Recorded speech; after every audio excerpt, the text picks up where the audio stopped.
আচার তো আসলে খুবই মুখরোচক একটি খাবার। আমাদের প্রত্যেকটা মানুষই আচার পছন্দ করে। তো আচারের মধ্যে আমি বলব যে কি নেই, আচারের মধ্যে সব কিছুই আছে।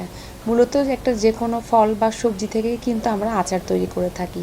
আর সবজি বা ফলের মধ্যে কিন্তু আমরা মোটামুটি সব ধরনের মাইক্রোনিউট্রিয়েন্টস যেগুলো বলি যে আমাদের সব ধরনের ভিটামিনস মিনারেলসগুলো আমরা পাই। পাশাপাশি কিন্তু ওটার মধ্যে আপনার অন্যান্য যেমন ম্যাক্রোনিউট্রিয়েন্টসগুলো থাকে এবং যখন আমরা আচারটাকে প্রিপেয়ার করছি সেখানেও কিন্তু ফার্মেন্টেড হয়ে সেখানে কিন্তু প্রোবায়োটিক যাচ্ছে বা অন্যান্য যে উপাদানগুলো থাকে সেগুলো অনেকগুলো উপকারিতা আছে, যেমন আমাদের ডাইজেস্টিভ সিস্টেমকে ইমপ্রুভ করে, কারণ প্রোবায়োটিকটা যেটা করছে যে আমাদের গাট ব্যাকটেরিয়াকে রিমুভ করে ফেলে।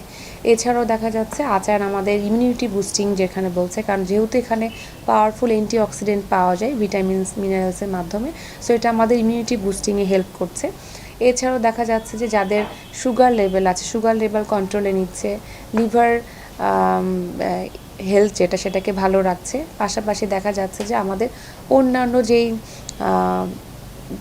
প্রবলেমগুলো যেগুলো হতে পারে সেগুলো কিন্তু কিছু কিছু উপকার করে থাকে। পাশাপাশি যারা প্রেগনেন্সিতে আছে তাদেরও কিন্তু অনেক সময় মর্নিং সিকনেস থাকে বা ভমিটিং টেন্ডেন্সি থাকে, তাদের জন্য কিন্তু আচার খুব ভালো উপকারী। সো দেখা যাচ্ছে যে আচার মূলত সব কিছুর জন্য আমাদের উপকার করে থাকে। প্রতিদিন যদি কেউ অল্প করে আচার খেতে পারে তার জন্য আসলে উপকারটাই বেশি হবে।